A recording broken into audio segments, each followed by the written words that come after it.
আপনাকে আমি 2000 বছরের ইতিহাস এই 20 মিনিটে বলে শেষ করে দেব। কত হাজার বছর?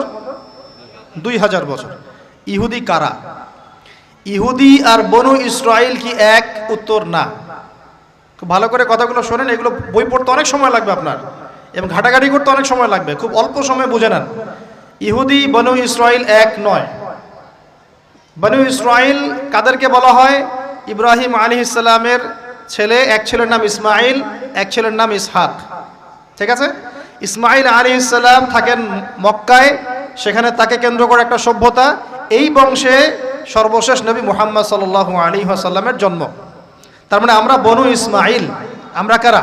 বনু ইসমাইল। আমরা মুহাম্মদ সাল্লাল্লাহু আলাইহি ওয়াসাল্লামের কওম, উম্মাহ। আর এইদিকে আরেক ছেলের নাম হচ্ছে ইসহাক, যিনি থাকেন ওই শামে, ওই প্যালেস্টাইনে, ওই জেরুজালেমে, ওই জায়গায়, ওটা শাম। ঠিক আছে? এবং ওখানে তিনি তার বংশ বিস্তার হচ্ছে। তার ছেলের নাম হলো ইয়াকুব। কি নাম? ইয়াকুব আলাইহিস সালামের আরেক নাম হলো ইসরাইল। ইয়াকুব আলাইহিস সালামের আরেক নাম কি? ইসরাইল। এবং তার সন্তানদেরকে বলা হয় বনু ইসরাইল। তার সন্তান অনেক। এই সন্তানদের মধ্যে একজনের নাম ইউসুফ। ঠিক আছে? তারপরে আসছে পরে ইউনুস। এই বনু ইসরাইলের মধ্যেই দাউদ, মূসা, সুলাইমান, ঈসা ইবনে মারিয়াম। বলা হয় 1,24,000 নবী রাসূলের মধ্যে বেশিরভাগই এখানে এসেছে। তাহলে বনু ইসরাইল বলা হচ্ছে এই কওমটাকে। তা ওদের নাম বনু ইসরাইল থেকে ইহুদি হলো কখন? যখন তারা ঈসা আলাইহিস সালামকে স্বীকার করলো না তখন।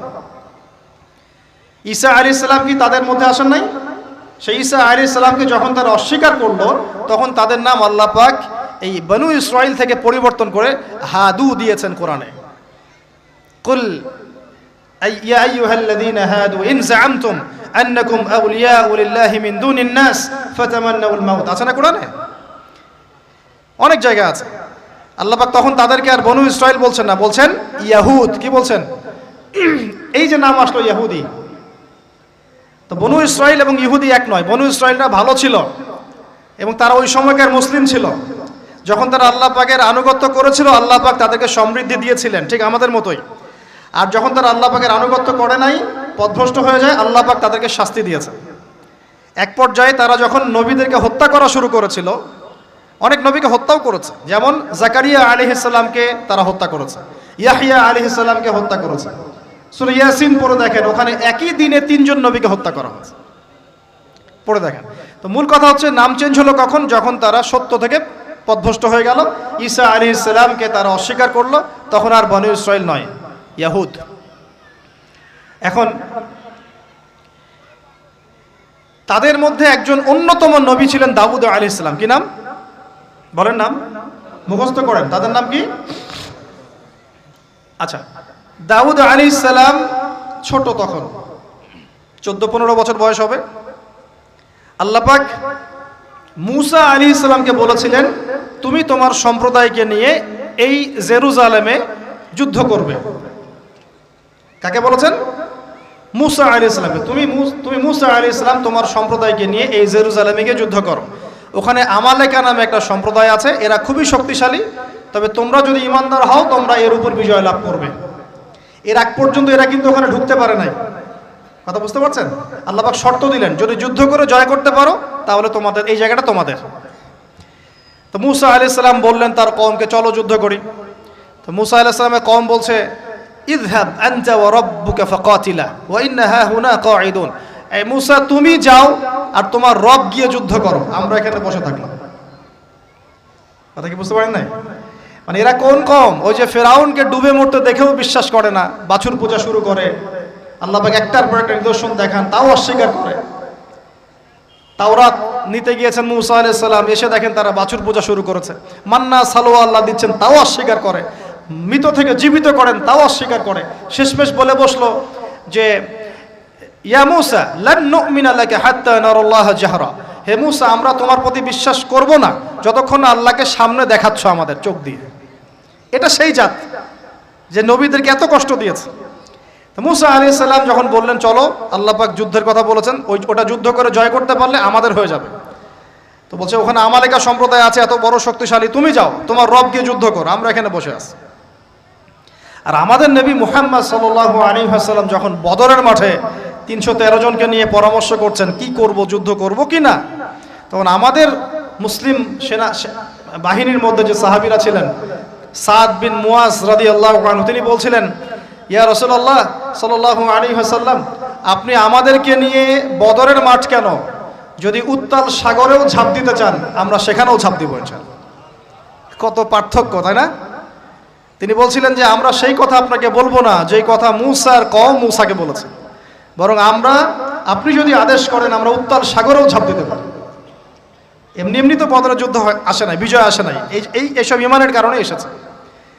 এখনো কি এই মাজলুম ভাইয়েরা উত্তাল সাগরে ঝাঁপ দেয় নাই? তারা তাই করছে। ওইদিকে আসছি আমি পরে, এই জায়গাটা একটু বোঝেন। তো যুদ্ধ তারা করলো না, যুদ্ধ করলো না। আল্লাহ পাক শাস্তি দিলেন। কি শাস্তি? 40 বছর আল্লাহ পাক ওদেরকে একটা জায়গায় ঘুরপাক খাওয়ানো শুরু করলেন।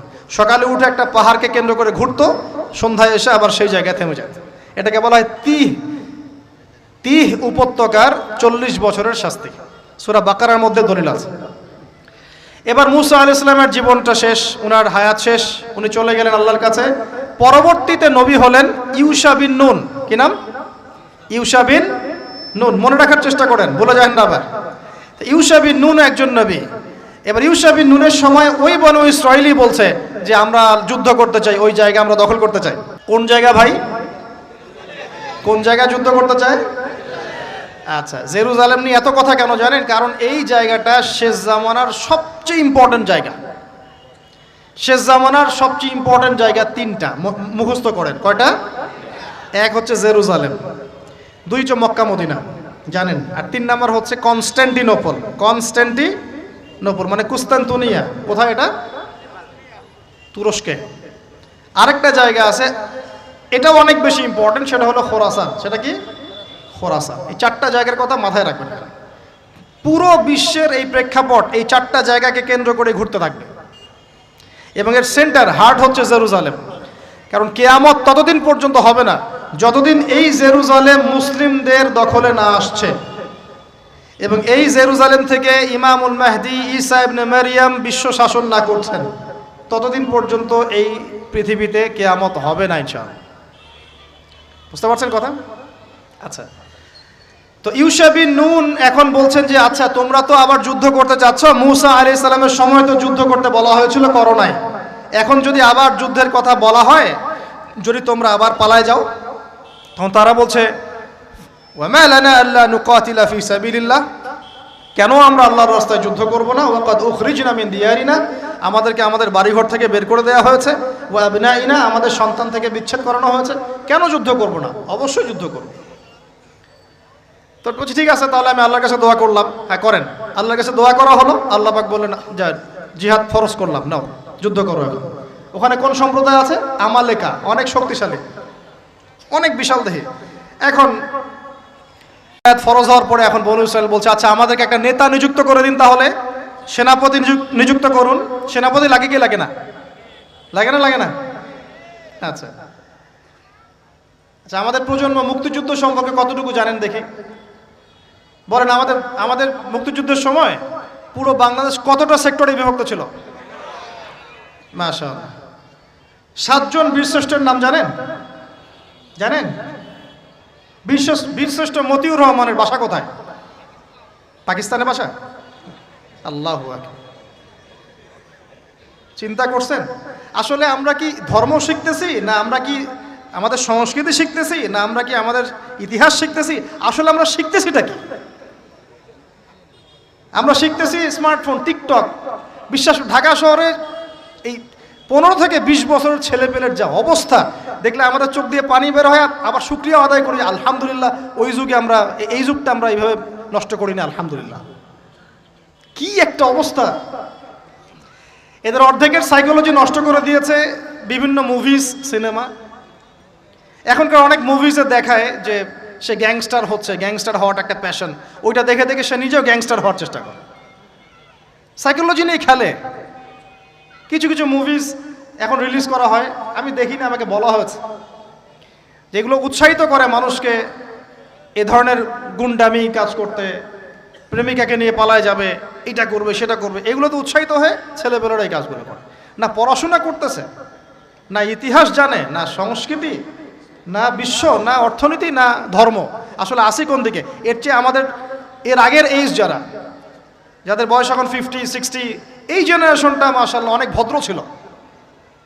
আমি হলফ করে বলতে পারি, আমার কথা আপনারা মন খারাপ করেন না, এটা আমার কনফিডেন্স থেকে বলছি, এখন যদি আরেকটা মুক্তিযুদ্ধ হয় এই জেনারেশন অস্ত্র হাতে নিতে পারবে না। ওই অস্ত্র হাতে নিবে ওই যাদের বয়স 40, ওই 50, এরাই। আমাদের এই যে কিশোর গ্যাং, টিকটক জেনারেশন আর যুবক সমাজকে আপনি খুঁজেই পাবেন। আল্লাহ পাক আমাদেরকে হেফাজত করুন। আর এটার জন্য ভাই আমাদের যাদের দাড়ি পেকে গেছে আমরা দায়ী সমানভাবে, কারণ আপনি নিজের ফিকির করেছেন, আপনার সন্তানের ফিকির কোথায়? আপনার ছেলে সারা রাত পর্ন দেখে, আপনার মেয়ে সারাদিন ছেলেদের সাথে কথা বলে, আপনার ছেলে যে ডেট করতেছে এখানে ওইখানে, জেনা করতেছে, মদ খাচ্ছে, গাড়ি নিয়ে ধুমসে ড্রাইভ করতেছে মেয়েকে নিয়ে, আপনি মনে করতেছেন বাচ্চা ছোট আছে, বড় হলে ঠিক হয়ে যাবে। সুবহানাল্লাহ, আপনি বাচ্চাকে পড়াচ্ছেন না, কোরআন শেখাচ্ছেন না, হাদিস শেখাচ্ছেন না, জেনারেল লাইনে যে পড়াচ্ছেন, জেনারেল লাইনে পড়াশোনা করার পরে সে হচ্ছেটা কি শিখলো? স্যারকে দেখলে থাপ্পড় মারে। এখনকার ছেলেপেলে অনেকে স্যারকে সম্মান করে না। স্যার নকল ধরে ফেলেছে, স্যারকে এক থাপ্পড় দিল। গুন্ডামি শিখেছে, গুন্ডামি, আদব, সবর, নীতি নৈতিকতা এইগুলো নাই, তো উঠে যাচ্ছে দিন দিন। আমি আসলে ওয়াজ করবো কি নিয়ে? দাজ্জাল তো অনেক বড় ইস্যু। আর সত্যি কথা বলতে দেখেন, আমরাও স্কুলে পড়েছি, কলেজে পড়েছি, কিন্তু আমরা তো বেয়াদব ছিলাম না। বেয়াদবি এক জিনিস আর দুষ্টামি এক জিনিস। আমরা দুষ্ট ছিলাম, খুব দুষ্ট ছিলাম, দুরন্ত, খেলাধুলা পছন্দ করতাম, দুরন্ত, দুষ্টামি করতাম। স্যারদের সাথে আমাদের একটা ফ্রেন্ডলি সম্পর্ক ছিল, বন্ধুর মতো, কিন্তু আমরা কখনো বেয়াদবি করি না। এখন দেখবেন ওয়াজে আলেমদের সামনে গিয়ে বেয়াদবি করতেছে, ওলামায়ে কেরামের সামনে যে একটু মানে ভদ্রভাবে কিছু কথা বলে, মাসালা জিজ্ঞাসা করে, ওখানেও গিয়ে বেয়াদবি করতে, কথা বলাই জানে না কিভাবে কথা বলতে হয়। আল্লাহর ওয়াস্তে ভাই, আকীদার আমলের এই যে আখলাকের সংশোধন করেন, না হলে আমাদের সামনে মহা বিপর্যয় অপেক্ষা করছে। আল্লাহ পাক আমাদের সবাইকে কথাগুলো বোঝার তৌফিক দান করুন, বলি আমিন। অনেক লম্বা হয়ে যাবে, ওদিকে যাচ্ছি না, মূল জায়গা থেকে একটু শেষ করে দেব। আপনারা অনেকক্ষণ ধরে অপেক্ষা করছেন, একটু খেয়াল করেন। তাহলে ইউশা বিন নুনের কাছে এখন এরা বলছে নেতা দাও, নেতা। তো ইউশা বিন নুন বলছে ঠিক আছে আমি দোয়া করলাম, আল্লাহ পাক তালুতকে নেতা বানালেন। কাকে? তালুত। এখন বনু ইসরাইল বলছে ওর নেতৃত্ব আমরা মানি না। কেন মানো না? যে ওর তো টাকা পয়সা নাই, ওর তো স্ট্যাটাস নাই। যে আমাদের কাছে নেতৃত্বের মানদণ্ড যেগুলা, আমরা টাকা পয়সা দেখে নেতা বানাই না। আপনার টাকা নেই, আপনি নেতা হতে আসছেন কেন? আপনার স্ট্যাটাস নাই, আসছেন কেন? ও বনু ইসরাইল একই কথা বলছে, ওর তো টাকা নাই, স্ট্যাটাস নাই, নেতা হবে কেন? তখন আল্লাহ পাক বলছেন যে ওয়াজাদাহু বাসতাতান ফিল ইলমি ওয়াল জিসম। আল্লাহ পাক তো তালুতকে দুটো কোয়ালিটি দিয়েছেন। আল্লাহ পাক তাকে শারীরিক শক্তি দিয়েছিলেন এবং জ্ঞান দিয়েছেন, প্রজ্ঞা এবং জ্ঞান দিয়েছেন। তার নেতৃত্বের মানদণ্ড কয়টা এখানে পেলেন? দুটা। শারীরিক শক্তি থাকতে হবে ঠিকঠাক, ফিজিক্যালি স্ট্রং না হলে তো সে ডিল করতে পারবে না, আর মেধা থাকতে হবে, জ্ঞান। তা আসলে কি এই দুইটা এখন নেতৃত্বের মানদণ্ড? সুবহানাল্লাহ, অদ্ভুত সিস্টেম বিশ্ববাসীকে দেওয়া হয়েছে। বিশ্ববাসীকে একটা অদ্ভুত সিস্টেম দেওয়া হয়েছে। একজন মেজর, একজন কর্নেল, একজন বিসিএস ক্যাডার মানুষ এমন একজন মানুষকে স্যালুট করে যে মানুষটা অক্ষর জ্ঞান নাই, নামও স্বাক্ষর করতে পারে না, এবং সে বিভিন্ন জায়গায় দুর্নীতি করে আসছে, টাকা পয়সা লুটপাট করে আসছে। একজন বিসিএস ক্যাডার এবং একজন আর্মি অফিসার, একজন জেনারেল, একজন মেজর তাকে স্যালুট করতেছে। কি সিস্টেম! অথচ তার চাইতে এই ব্যক্তি নেতৃত্ব পাওয়ার অনেক বেশি যোগ্য। জ্ঞান তার আছে এবং শারীরিক শক্তি তার আছে, তার প্রশিক্ষণ আছে, সব কিছু তার মধ্যে আছে। কি সিস্টেম বিশ্ববাসীকে দেওয়া হয়েছে! সুবহানাল্লাহ। আমি ফিলোসফিও পড়েছি অনেকদিন। অ্যারিস্টটল এবং প্লেটোদের যুগে এটাকে বলা হতো দি কমিউনিটি অফ ফুলস। একটা পড়ে দেখবেন, স্যার সলিমুল্লাহর লেখা অনেকগুলো বই আছে, এর মধ্যে পড়ে দেখেন। মানে অজ্ঞতার একটা যুগ, অজ্ঞতার শাসন, অজ্ঞতার কমিউনিটি। বাদ দেন, তো এখানে ইউশা বিন নুন নেতৃত্ব দিলেন কাকে? তালুতকে। ওরা বলল মানি না। তো আল্লাহ পাক মনোনয়ন করেছেন, এখন না মানলে তোমরা আযাব ভোগ করবা। তারপরে তারা মেনে নিল, এবার যুদ্ধে যাচ্ছে। ওই জেরুজালেম মুক্ত করতে যাচ্ছে। যেই জেরুজালেম এখন তারা মুক্ত করতে চাচ্ছে, ওই জেরুজালেম তালুতের বাহিনী মুক্ত করতে যাচ্ছে। বলেন তো তালুত এবং বনু ইসরাইল তখন ভালো না খারাপ? ভালো না খারাপ? তারা কি মুসলিম না মুসলিম? তারা তখন মুসলিম না মুসলিম? মুসলিম। তারা তখন ইউশা বিন নুনের উম্মত, তার আগে ছিল মুসা আলাইহিস সালামের উম্মত। এবার তালুত বললেন যে আল্লাহ পাক তোমাদেরকে পরীক্ষা করবেন, সামনে নদী আছে, এই নদীর পানি পান করতে পারবে না, যদি পান করো তাহলে তোমাদের নাম কাটা, তোমরা আর যুদ্ধে অংশগ্রহণ করতে পারবে না। ফামান শারিবা ফালাইসা মিন্নি, যে ব্যক্তি এখান থেকে পানি পান করবে সে আমার অন্তর্ভুক্ত না। ওয়ামান লাম ইয়াতআমহু ফাইন্নাহু মিন্নি, যে ব্যক্তি এখান থেকে পানি পান করবে না সে আমার সাথে যুদ্ধে যেতে পারবে। ইল্লা বিগুরফাতিন বিয়াদিহি, মানে এক অঞ্জলি পানি শুধু পানি পান করতে পারবে, এক অঞ্জলি পানি, এতটুকু, এর বেশি না। ফাশারিবু ইল্লা কলিলাম মিনহুম, আল্লাহ পাক বলছেন ওদের বেশিরভাগই পানি পান করলো, অল্প কিছু বাদ দিয়ে। অল্প কিছু সংখ্যা তাফসিরে এসেছে 313 জন বাদ দিয়ে, 313 জন বাদ দিয়ে, 313 যে বদরে, এখানেও। তো এবার এই 313 জনকে নিয়ে তালুত এগিয়ে গেল, গিয়ে দেখলো বিশাল বাহিনী, বাপরে বাপ, একদম আমালেকা সম্প্রদায়ের। সেখানে নেতৃত্ব দিচ্ছে ওদের সেনাপতি, তার নাম জালুত। কি নাম? জালুত। এবং এই জালুতের বাহিনী দেখে মুসলিম বাহিনী বলছে যে লা তাকাতা লানা বিজালুতি ওয়া জুনুদি, এই জালুতের বাহিনীর সাথে পেরে ওঠার ক্ষমতা তো আমাদের এখন হবে না। কিন্তু যারা ভেবেছিল যে আল্লাহর সাথে সাক্ষাৎ করতে হবে, যাদের ঈমান দৃঢ় ছিল, তারা বলেছিল কাম মিন ফিআতিন কলিলাতিন গালাবাত ফিআতান কাসীরাতান বিইذনিল্লাহ, তোমরা ভয় পেও না, আল্লাহর হুকুমে বহু ছোট ছোট দল বড় বড় দলের উপর বিজয় লাভ করেছে। এটা তারা বলে একটা দোয়া করলো, এই দোয়াটাও শিখে নেবেন। তারা একটা দোয়া করলো, তারা বলল রব্বানা আফরিগ আলাইনা সবরান ওয়া সাব্বিত আকদামানা ওয়ানসুরনা আলাল কওমিল কাফিরিন। আর আল্লাহ পাক বলেন ফাহাজামু বিইذনিল্লাহ, আল্লাহ পাকের হুকুমে তারা এই মাত্র 313 জন নিয়েই জালুতের বিশাল বাহিনীকে পরাজিত করল। বুঝতে পারছেন? এবং এই বাহিনীতে দাউদ আলাইহিস সালামও ছিলেন, তখন তিনি ছোট। দাউদ আলাইহিস সালাম জালুতকে হত্যা করলেন। কিভাবে হত্যা করলেন সেটা আসছে, যে এই গুলতি নিক্ষেপ করেছিল দাউদ আলাইহিস সালাম, আর তার চোখে গিয়ে লাগে জালুতের, এতেই জালুত মারা যায়। তো এখন মূল কথাটা হচ্ছে, দেখুন এই বনু ইসরাইল এই যুদ্ধে জয়লাভ করে এই বাইতুল মুকাদ্দাস বা জেরুজালেম জয় করলো।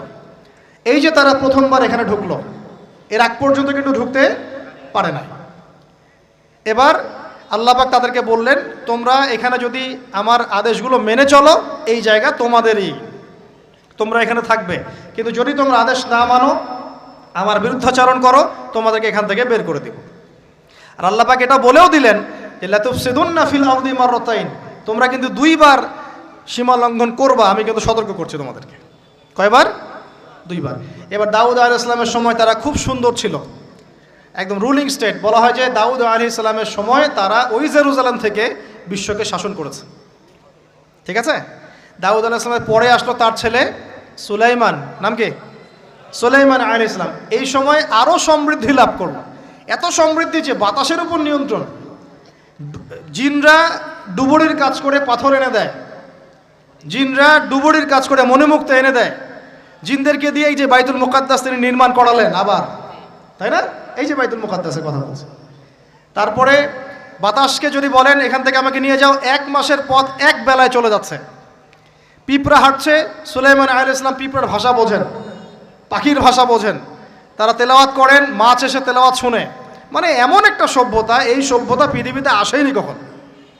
এবং আপনি যতই সায়েন্স অ্যান্ড টেকনোলজির কথা বলেন না কেন, এই লেভেলে আপনি যেতে পারবেন না, কখনো পারবেন না। কারণ সুলাইমান আলাইহিস সালাম একটা দোয়াও করেছিলেন, রব্বি হাবলি মুলকান, আল্লাহ আমাকে এমন রাজত্ব দান করো, লা ইয়ামবাগি লি আহাদ, যে এমন রাজত্ব আপনি কাউকে দেন নাই কখনো। পৃথিবীর ইতিহাসে সুলাইমান আলাইহিস সালামের মতো রুলিং স্টেট কোনোদিনও ছিল না, আসবেও না। তো সুলাইমান আলাইহিস সালাম এবং তার অনুসারীরা তখন ভালো ছিলেন এবং জেরুজালেম থেকে তারা বিশ্ব শাসন করেছেন। এবার শুরু হলো তারপরে এদের অধঃপতন শুরু হতে হতে এমন একটা জায়গায় চলে গেল যে জেনা, এই মদ খাওয়া, এই সুদ খাওয়া, এই মানুষকে হত্যা করা, এমনকি নবীদেরকে হত্যা করা, এমন কোনো পাপ নাই করতে বাকি রাখলো না। এমন কোনো পাপ নাই, মানে নবীদেরকে পর্যন্ত জবাই করে হত্যা করেছে। আর কি কিছু বলতে হবে? আল্লাহ পাক ওই যে ওয়াদা করেছিলেন যদি ফাসাদ সৃষ্টি করো এখান থেকে বের করে দেব। এবার আল্লাহ পাক একটা বাহিনী পাঠালেন। এই বাহিনীটা পাঠিয়েছেন ইরাকের ব্যাবিলন থেকে। কোন জায়গা? ইরাকের ব্যাবিলন। এই বাহিনীর রাজার নাম ছিল নেবুজাত নেজার। কি নাম বলেন? নেবুজাত নেজার। সে ছিল মূলত অগ্নি পূজারী আর কি। তারা একটা সভ্যতা, ব্যাবিলনের সভ্যতা। ব্যাবিলনের সভ্যতা কিন্তু অনেক প্রাচীন। এবার তারা গিয়ে কি করলো, এই বনু ইসরায়েল যারা পথভ্রষ্ট হয়ে গেছে এদেরকে এমন মায়ের ওখানে জেরুজালেমে গিয়ে একটা একটা করে সেখান থেকে ওরা এখান বের করে দিল, দিয়ে ওদেরকে ওই জেরুজালেমের এই যে মসজিদ, ওখানকার ফল ফসল যা আছে সব ডিস্ট্রয়, ম্যাসাকার করে ফেলল। এখন ওরা যা করতেছে গাজার সাথে আর কি, এরকম কাজ এর চেয়েও ভয়ঙ্কর। নেবুজাত নেজার একটা একটা করে ধরে ধরে কেটে কেটে ফেলল। আর বাকি যারা বেঁচে ছিল এদেরকে দাস বানিয়ে শিকল দিয়ে পেঁচিয়ে ব্যাবিলনে নিয়ে গেল। তাহলে দেখেন, রুলিং স্টেট থেকে বনু ইসরাইল চলে আসলো এখন কোথায়? ব্যাবিলনে, দাসত্বের শৃঙ্খল। আর তাদের ওই ফকর থাকলো না, শেষ। কারণ আল্লাহ ওয়াদা করেছিলেন, ভালো থাকলে ভালো থাকবা, খারাপ করলে খারাপ। যেমন আল্লাহ পাক আমাদের সাথে ওয়াদা করেছেন না, উম্মতে মুহাম্মাদি যদি আমার আনুগত্য করো, মুহাম্মদ সাল্লাল্লাহু আলাইহি ওয়াসাল্লামের আনুগত্য করো, তোমরাই বিশ্বের নেতৃত্ব দিবা। আর যদি না করো, ওই যে তোমাদের উপর কাফেরদেরকে চাপাই দিব, তাই না? এখন এরকমই আল্লাহ পাকের সুন্নাত একদম সেম। ইতিহাস খালি ঘুরছে আর ঘুরছে, কখন ওদের পাল্লায় কখন আমাদের পাল্লায়। বিশ্বের ইতিহাসটা একদম প্যারালাল, খেয়াল করে দেখবেন। এবার এই ব্যাবিলনে চলে আসার পরে এরা দাস, কাজ করলে খাইতে পারে, না করলে খাইতে পারে না। দেখেন কোন জায়গা থেকে আল্লাহ কোথায় নিয়ে আসলেন। আজকে আমরা যে 1200 বছর ওয়ার্ল্ডটাকে শাসন করেছি, কেউ বিশ্বাস করবে এখন? আমরা যে মুসলিম উম্মাহ, প্রায় 1200 বছর মুহাম্মদ সাল্লাল্লাহু আলাইহি ওয়াসাল্লামের পর থেকে এই বিশ্বটাকে আমরা শাসন করেছি, এখন কেউ বিশ্বাস করবে? এখন যদি পশ্চিমারা বলে যে তোমাদেরকে স্যাংশন দিয়ে দিব, ব্যাস তখন আমাদের দেখা যায় যে সমস্যা হতে পারে। কেউ যদি বলে তোমরা যদি বাড়াবাড়ি করো টাকার মান কমে যাবে, আমরা বলি বাপরে বাপ, তাহলে তো বাড়াবাড়ি করা যাবে না। আমরা কি ওদের উপর রুল করতে পারি এখন? সরাসরি কথা বলেন না, পারি না। কিন্তু একসময় পারতাম মানে ওরা জিজিয়া দিয়ে আমাদের দেশে থাকতো, জিজিয়া কর, ট্যাক্স দিয়ে আমাদের দেশে থাকতো। মুসলিম উম্মার যখন একটা ইউনাইটেড গ্লোবাল খিলাফা ছিল তখনকার কথা বলছে। তো এভাবে পালা বদল হয়। তো ওরা কখনো ভাবতে পারে নাই যে ব্যাবিলনে এসে এইভাবে জেইলের জীবন কাটাতে হবে। কেন? অবাধ্যতার কারণে। এবার আল্লাহ পাক তাদেরকে আরেকটা সুযোগ দিলেন। কি দিলেন? আরেকটা সুযোগ দিলেন।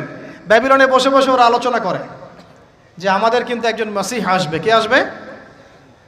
মাসিহ মানে হচ্ছে ত্রাণকর্তা। এই মাসিহ যখন আসবে আমরা আবার সেই জায়গা ফিরে পাবো। কি করবো আবার? কোন জায়গা বলেন? কোন জায়গা? জেরুজালেম। আবার ফিরে পাবো। বুঝতে পারতেছেন কি ভাই? আলোচনা একটু কঠিন আমি জানি, বুঝতে পারতেছেন কি? আচ্ছা, আমরা আবার জেরুজালেম ফিরে পাবো। তো ওরা এখন এগুলো আলোচনা করে যে আমাদের তাওরাতে লেখা আছে, আমাদের তালমুদে লেখা আছে যে শেষে আমাদের একজন মাসিহ আসবে, ওই মাসিহ আসলে আবার ওই জায়গা আমরা ফিরে পাবো। তোমরা টেনশন করো না, হতাশ হয় না। আমরা যেমন বলি না যে এখন দুরবস্থা চলছে, তাতে কি আমাদের মাহদি আসবেন, ঈসা ইবনে মারিয়াম আসবেন, আবার আমরা খেলাফা ফিরে পাবো, বলি কি না? হাদিসে তো আছেও। তো ওরাও এরকম চর্চা করে। তো করতে করতে আল্লাহ পাক তাদের দিকে মুখ ফিরিয়ে তাকালেন, দয়া করলেন। দয়া করে আল্লাহ পাক মাসিহকে পাঠালেন। সেই মাসিহের নাম কি? ঈসা আলাইহিস সালাম। কিন্তু এই হতভাগা জাত ঈসা আলাইহিস সালাম যে তাদের মাসিহ, এটা তারা বিশ্বাসই করলো না, বরং তাকে জারদ সন্তান বলে গালি পর্যন্ত দিল। জানেন না? মারিয়াম আলাইহিস সালামকে বললো যে কোত্থেকে সন্তান নিয়ে আসছো? মনে আছে আপনাদের? নিজেদের মাসিহকে তারা চিনতে পারলো। ঠিক আমাদের উম্মতে মুহাম্মাদির মধ্যে এমন অনেক মুনাফিক থাকবে যারা ইমাম মাহাদিকে চিনতে পারবে না। দেখিয়েন, ওই সময় যখন মাহাদির বাহিনী বের হবে বলবে সন্ত্রাসী বের হয়েছে। ইমামুল মাহাদি মানুষের মুখের ভাষায় কথা বলবেন না, অস্ত্রের ভাষায় কথা বলবেন। জি, হাদিসে স্পষ্ট আছে, লা তুকাতিলুনাল ইয়াহুদ, তোমরা অবশ্যই ইহুদীদের সাথে যুদ্ধ করো। মুখ দিয়ে যুদ্ধ হয়। ওয়ালা তাকতুলুন্নাহুম, অবশ্যই ওদেরকে তোমরা হত্যা করবে। এমনকি যদি গাছের পিছনেও, পাথরের পিছনেও কেউ লুকায়, পাথর গাছ কথা বলবে। হাত্তা ইয়াকুলুস শাজার, গাছ কথা বলবে গারগাত বাদ দিয়ে। ইয়া মুসলিম, হে মুসলিম, ইন্না ওয়ারাইল ইয়াহুদ তাআল ফাকতুলহু, আমার পিছনে ও লুকিয়ে আছে, আসো হত্যা করে যাও।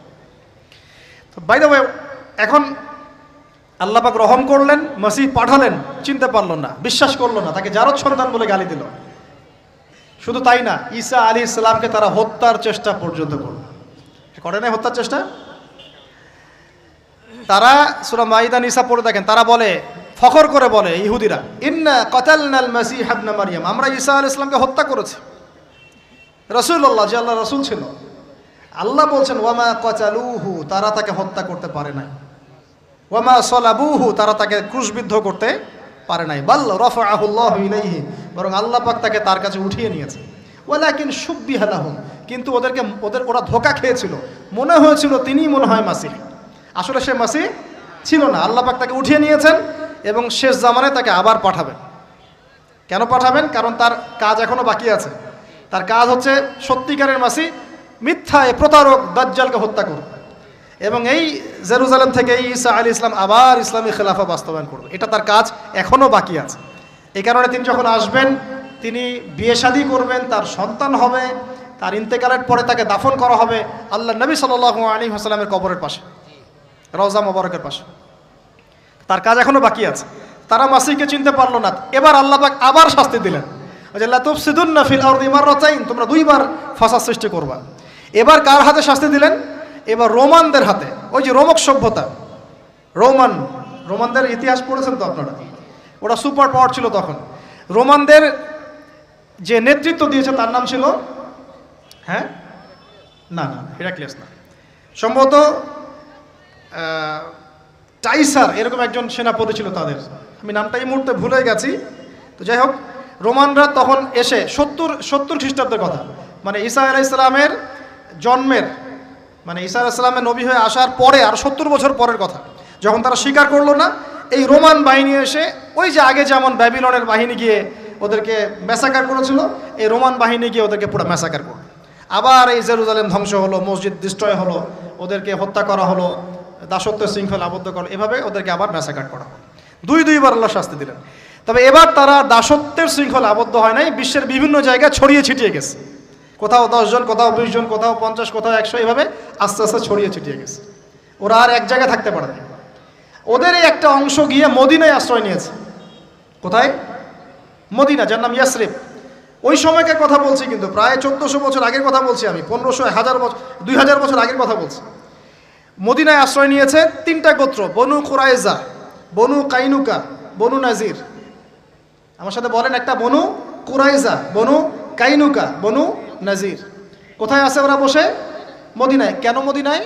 কারণ ওই যে তাওরাতে আছে, মাসিহকে তো স্বীকার করলো না, শেষ জামানে একজন নবী আসবে, সে ওই আরব থেকে আসবে, অপেক্ষা করছে মদিনায় যে সেই নবী আসলে ইসলাম কবুল করে আমরা আবার সমৃদ্ধি হব। কথা বুঝতে পারছেন? তার অপেক্ষা করছে ওখানে মুহাম্মদ সাল্লাল্লাহু আলাইহি ওয়াসাল্লামের জন্যই। আল্লাহর নবী আসলেন, 13 বছর মক্কায় দাওয়াতি কাজ করলেন, করে মদিনায় হিজরত করে গেলেন, তাদেরই দরজায় গেলেন, তাদের সাথে দেখা করলেন, তাদেরই কেবলায় 17 মাস নামাজ পড়লেন। তাদের কেবলা মানে বাইতুল মুকাদ্দাস, বা 16 মাস বা 17 মাস নামাজ পড়লেন। কিন্তু তারপরেও ঠিক যেমন করে তারা ওদের মাসিহকে চিনতে ব্যর্থ হলো, একইভাবে তারা মুহাম্মদ সাল্লাল্লাহু আলাইহি ওয়াসাল্লামকেও চিনতে ব্যর্থ হলো। না মাসিহকে গ্রহণ করলো, না মুহাম্মদ সাল্লাল্লাহু আলাইহি ওয়াসাল্লামকে গ্রহণ করলো। ব্যাস, এরপরে শত্রুতা শুরু হলো। আপনারা জানেন আল্লাহর নবীকে বারংবার তারা হত্যার চেষ্টাও করেছে। আল্লাহ নবী বনু নজিরের দেয়ালে হেলান দিয়ে আছেন, উপর থেকে পাথর ফেলে হত্যা করার চেষ্টা করা হয়েছে।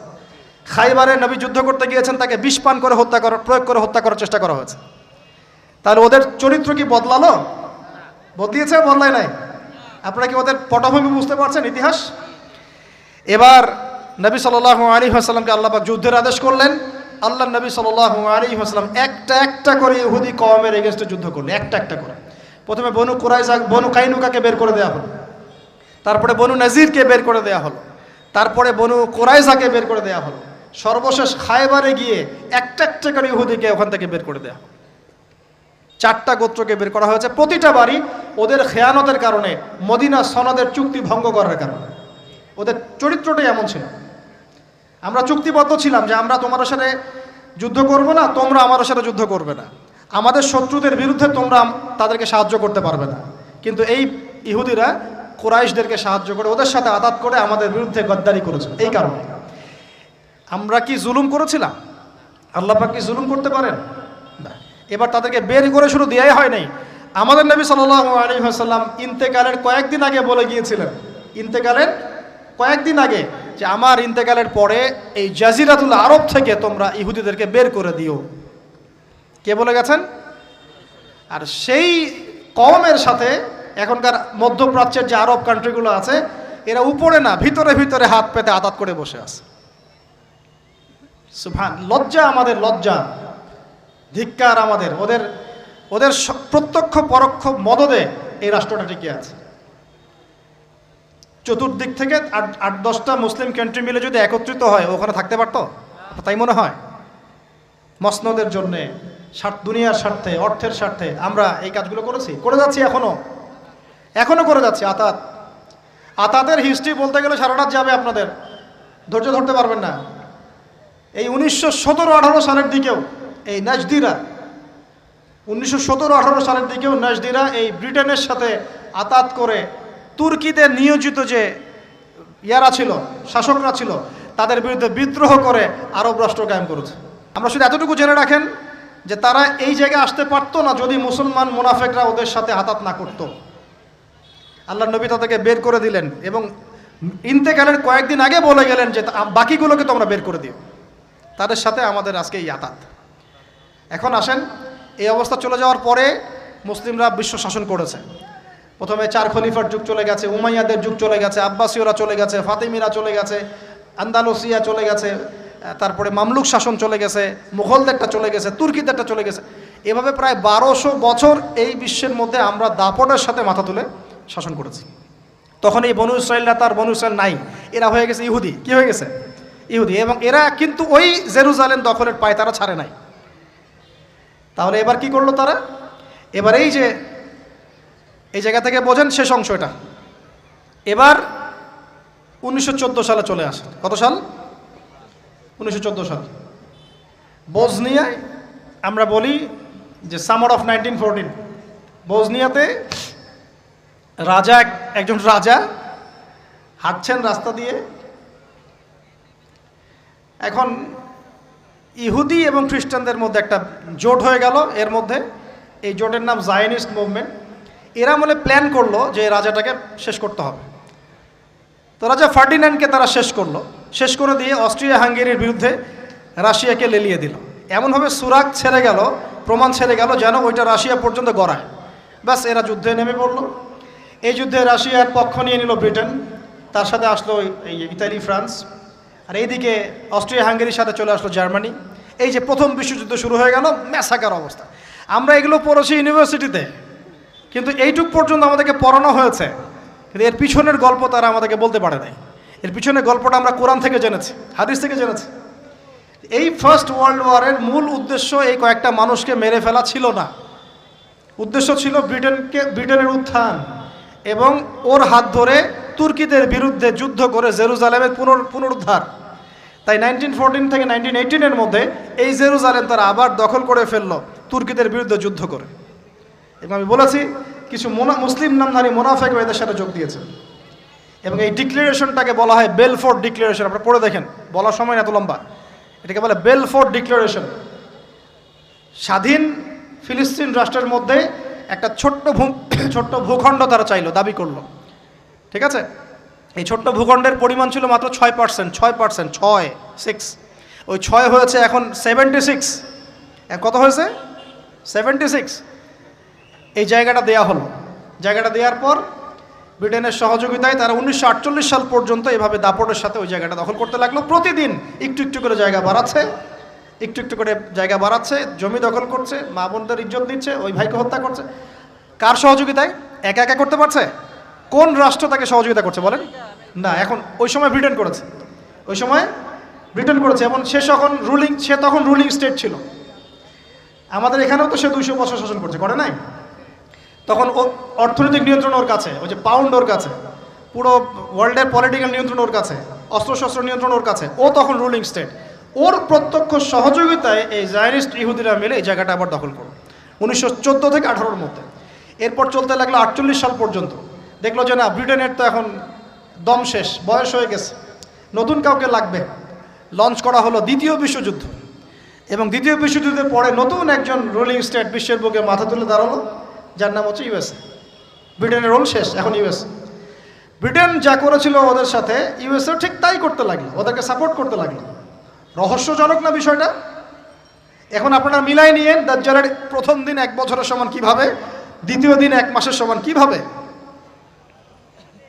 আর পরের যে 7 দিন 1 সপ্তাহের সমান সেটা আবার কিভাবে হবে? প্রথমে ব্রিটেন ওদেরকে যেভাবে সাপোর্ট দিল ঠিক একই সাপোর্ট ইউএসএও তাদেরকে দিতে থাকলো, বরং আরও বেশি পরিসর। বলেন তো খ্রিস্টানদের ওই জায়গাটার সাথে কি সম্পর্ক, কি দরকার? কারণ ওরা যাকে মাসিহ মনে করে, খ্রিস্টানরাও তো বলে সে দাজ্জাল, অ্যান্টিক্রাইস্ট। আমাদের সাথে ওদের কথা এখানে মিল আছে। যাই হোক, একই সাপোর্ট তারা দিতে লাগলো, দিতে দিতে দিতে ওদেরকে এত শক্তিশালী জায়গায় নিয়ে গেল যে বিগত প্রায় 70-75 বছরে এখন ওরা যা ইচ্ছা তাই করতে পারে, যা ইচ্ছা তাই। পলিটিক্যাল অ্যাফেয়ার্সের নিয়ন্ত্রণ ওর কাছে। সে ইউনাইটেড নেশনস ফর্ম করলো, সে ওয়ার্ল্ড ব্যাংক ফর্ম করলো, ব্রিটেনের সে অর্থনৈতিক নিয়ন্ত্রণ চলে গেল। এখন ডলার আসলো, পাউন্ডের জায়গায় কি আসলো? ডলার। পাউন্ডের জায়গায় ডলার চলে আসলো। ইউনাইটেড নেশনস ফর্ম করা হলো, সেখানে পশ্চিমাদেরকে প্রাধান্য দেওয়া হলো, মুসলিমদের প্রাধান্য কম, পশ্চিমাদের বেশি। ইউরোপীয় ইউনিয়ন ফর্ম করা হলো, আস্তে আস্তে ওয়ার্ল্ড ব্যাংক ফর্ম করা হয়েছে, IMF ফর্ম করা হয়েছে। একটা একটা করে করতে করতে করতে চতুর্দিক থেকে মুসলিমদের গলার মধ্যে একদম রশি চেপে ধরা হয়। কত বছরে? 70 থেকে 75 বছরের মতো, সেকেন্ড ওয়ার্ল্ড ওয়ারের পর থেকে। এখন আরবরা চুপ করে বসে থাকে নাই, অনেক সময় কয়েকবার যুদ্ধও করেছে তারা। 56-র দিকে একবার, আপনার 67-র দিকে একবার, আপনার 73 সালের দিকে একবার। যুদ্ধ করতে করতে তারা আর পেরে ওঠে নাই। এখন আপনাদের কাছে কি মনে হচ্ছে না বিষয়টা খুব রহস্যময়? কারা এরা, যাদের কোনো ল্যান্ড ছিল না, উদ্বাস্তু ছিল, জেলখানায় জীবন কাটালো, ব্যাবিলনে জায়গা ছিল না, আবার ওই যে রোমানরা সরিয়ে দিল, আবার মুহাম্মদ সাল্লাল্লাহু আলাইহি ওয়াসাল্লাম বের করে দিলেন। কি তারা কোথা থেকে এত শক্তি গেইন করে আবার জেরুজালেম দখল করে বিশ্বটাকে রুল করা শুরু করলো? আপনাকে প্রথমে যে ক্যারেক্টারের কথা বলেছি মাসিহুদ দাজ্জাল, এই দাজ্জাল এই জিউসদেরকে নিয়ে সারা বিশ্বকে শাসন করুন। কারণ আপনি যদি ইন্টেলেকচুয়াল অডিয়েন্স হয়ে থাকেন, আপনি বুঝে নেন যে আসলে দাজ্জাল আসার আর কতদিন বাকি থাকতে পারে। সে নিজে না আত্মপ্রকাশ করলেও তার অনুসারীদেরকে অলরেডি মাঠ রেডি করে ফেলা হয়েছে, করা হয় নাই? এখন সে সরাসরি বিশ্বের নিয়ন্ত্রণ নেওয়ার জন্য আরেকটা যুদ্ধের দরকার আছে। এই জন্য মিলিটারি অ্যাফেয়ার্স যারা ঘাটাঘাটি করেন তারা বারবার বলছেন যে 3rd ওয়ার্ল্ড ওয়ার আসছে সামনে, এবং এই ওয়ার্ড যখন লঞ্চ করা হবে, যেটা হাদিসের ভাষায় বলা হয়েছে মালহামা, এটা যখন লঞ্চ করা হবে দেখবেন মুসলিমদেরকে মেরে কেটে পিস পিস করে ফেলা হয়েছে। এগুলো কিছুই না যা দেখছেন এখন, আরও ভয়ঙ্কর যুদ্ধ সামনে হতে পারে। তারপরে দেখবেন বিশ্বের বুকে পুরো একচ্ছত্র মালিকানা অধিকার নিয়ে দাঁড়ায় যাবে এই ইসরায়েল। আপনি ভাবছেন এর পতন এত তাড়াতাড়ি হয়ে যাবে? ভুল। আপনার কনসেপ্ট, ফিলোসফি এবং ইন্টারপ্রিটেশনের মধ্যে ভুল আছে। কারণ আপনি এক চোখ দিয়ে দেখছেন, কোরআন সুন্নাহর চোখ দিয়ে দেখা শেখেন আগে। মিলিটারি অ্যাফেয়ার্স আর পলিটিক্যাল অ্যাফেয়ার্স দিয়ে ঘাটাঘাটি করে এতটুকু বোঝা যাবে শুধু যে আমি ইউনিভার্সিটিতে বুঝেছি। এখন যেটা বললাম শেষটা ততক্ষণ হচ্ছে না যতক্ষণ না অর্থ ব্যবস্থা, মনিটারি সিস্টেম, পলিটিক্যাল অ্যাফেয়ার্স নিয়ন্ত্রণ করছে কি করছে না বলেন দেখি। সহজ কথা বলেন, ইউএসএ এর সিনেট কারা নিয়ন্ত্রণ করে? ওরাই। ওয়ার্ল্ড ব্যাংক কার নিয়ন্ত্রণে? তার। IMF কার নিয়ন্ত্রণে? তার। মিডিয়া কার নিয়ন্ত্রণে? তার। বড় বড় গোয়েন্দা সংস্থা কাদের? ওদের। কয়টা মুসলিম কান্ট্রি ওদেরকে টক্কর দিতে পারে? আমরা যদি চাই, মনে করেন আমরা চিন্তা করলাম যে আমরা এখানে একটা পারমাণবিক গবেষণাগার বানাবো, আপনি বানাতে পারবেন না। আপনি পারবেন না বানাতে, বিকজ আপনাকে এইভাবেই নিয়ন্ত্রণ করা, মনিটর করা হবে। আপনি ফেসবুক খুলে খালি বলবেন যে আমি একটা গাড়ি কিনতে চাই, আপনাকে কালকে গাড়ির অ্যাড দেখানো হবে। আমরা যা বলছি, যা করছি, এমনকি যে পোশাক পরে ঘুমাচ্ছি সেটাও মনিটর হয়ে যাচ্ছে। কি মনে করেছেন দাজ্জালের ইস্যুটা এত সহজ না? অনেক কঠিন, অনেক জটিল, এবং তাদের ক্ষমতা অনেক সুপিরিয়র হবে। কিন্তু এটাই পৃথিবীর শেষ না। এরপরে আল্লাহ রাব্বুল আলামিন আমাদেরকে জানিয়েছেন হাদিসে, নবী সাল্লাল্লাহু আলাইহি ওয়াসাল্লামের মাধ্যমে, মালহামাতুল কুবরা লঞ্চ করার পরে আল্লাহ রাব্বুল আলামিন এই মুসলিম উম্মার এই দুরবস্থা কাটানোর জন্য ইমামুল মাহদিকে পাঠাবেন ইনশাআল্লাহ। কোত্থেকে আসবেন? নবীজি বলছে যখন দেখবে খোরাসান থেকে ব্ল্যাক ফ্ল্যাগসগুলো বের হয়ে গেছে। এভাবে আসছে হাদিসে, বরফের উপরে সাঁতার কেটে হলেও তাদের সাথে যোগ দিব। ওই সময় ওয়ার্ল্ডের অবস্থা কেমন থাকবে আমরা জানি না, হাদিসে এভাবে আছে। নবীজি বলেছেন খোরাসান থেকে যে মুজাহিদিনরা বের হবেন তাদেরকে কোনো বাহিনী পরাস্ত করতে পারবে না, এমনকি তারা জেরুজালেম পর্যন্ত পৌঁছে ওটাকে জয় করবে। হাদিসে আসছে, কিছু করার নেই। হাদিস সহিহ না জয়ীফ না জাল, ওলামায়ে কেরামকে জিজ্ঞাসা করে নিন। এটা হাদিসে আছে, কিছু করার নেই। পৃথিবীর ভবিষ্যৎ লেখা হয়ে গেছে। ইমামুল মাহদি এখান থেকে মদিনা থেকে তিনি পালিয়ে চলে আসবেন মক্কায়। তিনি নেতৃত্ব নিতে চাইবেন না, মানুষ জোর করে তাকে নেতৃত্ব দিবে। হাজার আসওয়াদ এবং মাকাম ইব্রাহিমের মাঝখানে তার হাতে বায়াত নেওয়া হবে। কতজন বায়াত নেবেন? 313 জন। 300। এরপর শাম থেকে একটা বাহিনী তার সাথে যুদ্ধ করতে আসবে। আল্লাহ পাক তাদেরকে মক্কা মদিনার মাঝখানে বাইদা নামক জায়গায় ধসিয়ে দিয়ে দিবে, ধসে যাবে, সব আসতে পারবে না। তারপরে বনু কালব নামে একটা গোত্র থাকবে আরবে, ওই কালবের সাথে ইমাম মাহাদি যুদ্ধ হবে, ইমাম মাহাদি জয়লাভ করবেন ইনশাআল্লাহ। তারপরে তিনি সারা ওয়ার্ল্ডটাকে আবার রুল করা শুরু করবেন। হাদিসে আসছে তিনি গুনে গুনে গনিমতের মাল দিবেন না, মুষ্টি ভরে ভরে মুসলমানদেরকে দান করবেন ইনশাআল্লাহ। তারপরে বের হবে মাসিহুদ দাজ্জাল মানুষের রূপে, ওই যে 4টা জায়গার কথা বললাম, সে বের হবে ইত্যাদি ইত্যাদি। এবার সে মানুষের রূপ ধরে আমাদের সমাজে প্রবেশ করবে এবং তার অনুসারীদেরকে নিয়ে ম্যাসাকার করা শুরু করবে। কিন্তু মুসলিমদের মধ্যে একটা বাহিনী শেষ পর্যন্ত তার সাথে যুদ্ধ করতে থাকবে, শেষ পর্যন্ত। লা তুকাতিলুনাল ইয়াহুদ, এমনকি গাছের পিছনে ওরা লুকালেও আল্লাহ নবী বলছেন যে গাছ পাথর কথা বলবে, আমার পিছনে আছে, এসো মেরে যাও। হতে হতে হতে হতে যখন মুসলিমরা একটু কোণঠাসা, আল্লাহ পাক পাঠাবেন আসমান থেকে ওই মাসিহকে, যে মাসিহকে তারা চিনতে পারে না। আর ওরা যাকে মাসিহ মনে করছে, তাহলে এই মাসিহটা কে? এ মিথ্যা মাসিহ, মাসিহুদ দাজ্জাল।